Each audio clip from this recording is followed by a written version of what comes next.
Masih terkini setelah pelantikan kepala daerah seluruh Indonesia, kita telah bergabung dengan jurnalis Kompas TV, Nanda Aprilia di kawasan Monas, Jakarta bersama Wali Kota dan Wakil Wali Kota Samarinda, Kalimantan Timur. Nanda, untuk saat ini bagaimana Anda gambarkan seperti apa visi misi dari Wali Kota dan Wakil Wali Kota Samarinda dan apa saja persiapannya untuk menghadapi retret besok?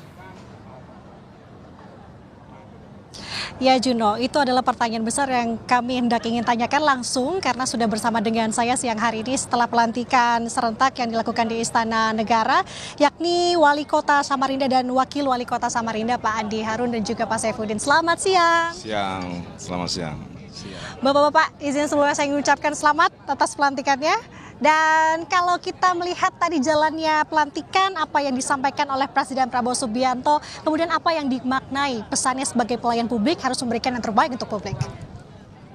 Ya, sambutan atau arahan Bapak Presiden Republik Indonesia pada pelantikan tadi cukup singkat dan tapi sangat padat. Pertama, beliau menyampaikan berulang kali, tidak kurang dari 4 kali beliau mengulang bahwa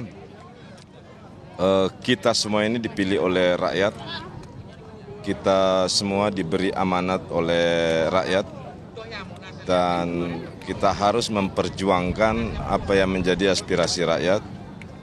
Kita dipilih untuk membangun kepentingan atau yang pro dengan rakyat, sehingga mandat yang kita dapat dari masyarakat, dari rakyat, kita harus jaga dan kepemimpinan ini harus bermanfaat bagi segenap warga atau masyarakat di Kota Samarinda khususnya.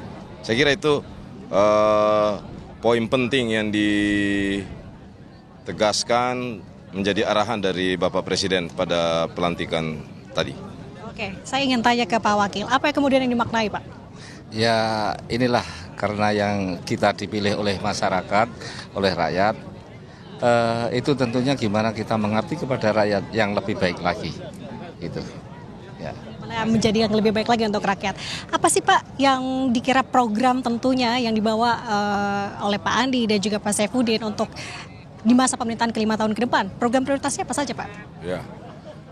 Program prioritas kita, karena ini adalah sukses berkelanjutan, maka ada 3 kategori atau kualifikasi utama dari program utama kita. Pertama adalah pengendalian banjir dan pembangunan infrastruktur yang berkualitas. Kemudian yang kedua adalah pembangunan tata kota. Dan yang ketiga adalah pembangunan ekonomi. 3 atau trisula program utama ini akan menurunkan nanti program kegiatan di berbagai OPD yang ada di ruang lingkup pemerintah Kota Samarinda dalam bentuk terjemahan yang lebih teknis, tapi ujungnya adalah bagaimana ketiga program ini betul-betul kita telah susun berdasarkan prioritas dan apa yang menjadi kebutuhan rakyat. Saya kira dengan 3 program ini sudah mencakup 3 problem atau 3 permasalahan utama yang ada di Kota Samarinda. 3 program yang diharapkan nih pro ke rakyat begitu. Tapi Pak Andi, kalau bisa dikatakan untuk saat ini sikonnya kan dihadapkan dengan efisiensi anggaran. Kemudian bagaimana bisa dipastikan agar program prioritas ini bisa terselenggara dengan baik-baik saja tanpa terpengaruh apapun? Ya, itu definisi sesungguhnya program prioritas. Jadi mengapa ada prioritas?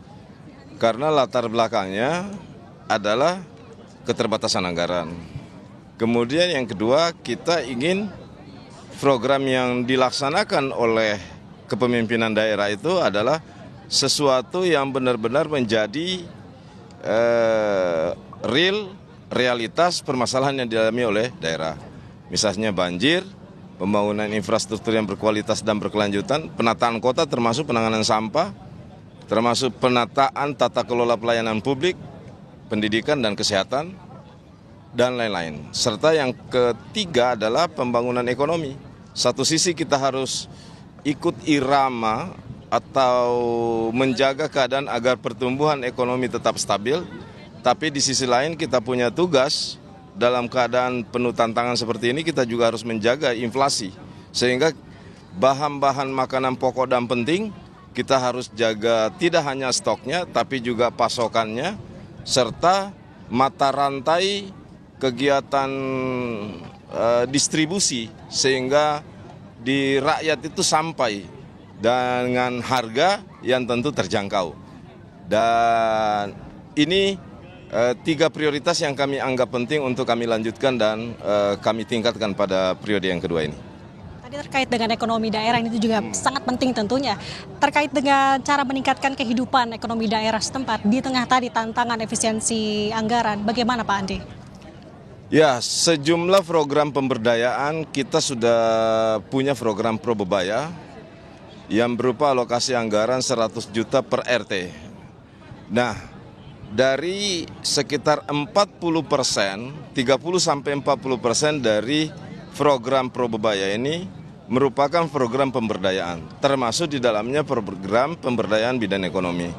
Kita melatih rakyat untuk memiliki keterampilan, kita melatih mereka untuk memiliki swadaya usaha ekonomi, dan setelah mereka memiliki pengetahuan, keterampilan itu, lalu kita fasilitasi untuk mereka praktekkan, mereka buka. Di antaranya yang bisa saya kasih contoh adalah budidaya perikanan darat dan sejumlah kegiatan-kegiatan urban farm, itu misalnya peternakan berbasis RT, kemudian sayur-mayur hidroponik dan lain sebagainya, termasuk pembuatan wadai, bahasa Banjarnya itu wadai atau pembuatan kue, jajan ya. Kemudian warung, keterampilan menjahit dan lain sebagainya yang bisa mendatangkan manfaat atau keterampilan, tapi sekaligus bisa menjadi mata pencaharian bagi masyarakat. Belum lagi kegiatan infrastruktur yang berbentuk swakelola. Ya, karena tentu kita harus menyeimbangkan antara kegiatan ekonomi yang berbasis dengan swadaya usaha masyarakat dan kontribusi pemerintah dalam menggerakkan ekonomi daerah. Di antaranya kita bagaimana APBD juga bermanfaat bagi rakyat, sehingga kegiatannya dalam berbentuk swakelola. Jadi langsung direncanakan, dilaksanakan, diawasi oleh masyarakat. Dan praktek kita selama 3 tahun terbukti mampu menepis bahwa masyarakat itu tidak mampu, masyarakat itu harus butuh pendidikan khusus. Enggak juga. Dalam 3 tahun praktek kita melaksanakan Pro Bebaya, mereka ternyata layak untuk diberi apresiasi karena tidak butuh waktu yang lama, mereka bisa melaksanakan kegiatan itu yang kualitasnya tidak kalah dengan pelaksanaan kegiatan-kegiatan yang dilaksanakan oleh pengadaan barang jasa seperti pada tahun-tahun sebelumnya. Dengan 3 program tadi diharapkan ini dapat bisa pro dengan rakyat. Ya. Terima kasih Wali Kota Samarinda dan Pak Wakil Wali Kota. Selamat bertugas kembali, semoga amanah. Selamat sekali lagi. Terima kasih. Ya, makasih. Juno, itu tadi pemaparan yang disampaikan oleh Wali Kota Samarinda dan Wakil Wali Kota Samarinda, di mana prioritasnya adalah terkait dengan pengarahan atau pelatihan ke para warga yang ada di Samarinda. Jadi tentu setiap daerah memiliki programnya masing-masing sesuai dengan karakternya masing-masing. Yang perlu dipastikan dan digarisbawahi adalah instruksi dari Presiden Prabowo Subianto bahwa harapannya dari kepala daerah yang dilantik serentak ini dapat memberikan pelayanan yang baik, dapat memberikan persembahan tentunya yang baik, dan bisa membantu masyarakat lebih luas lagi. Sementara demikian, Juno. Baik, terima kasih atas laporan lengkap Anda, jurnalis Kompas TV, Nanda Aprilia dari kawasan Silang Monas, Jakarta.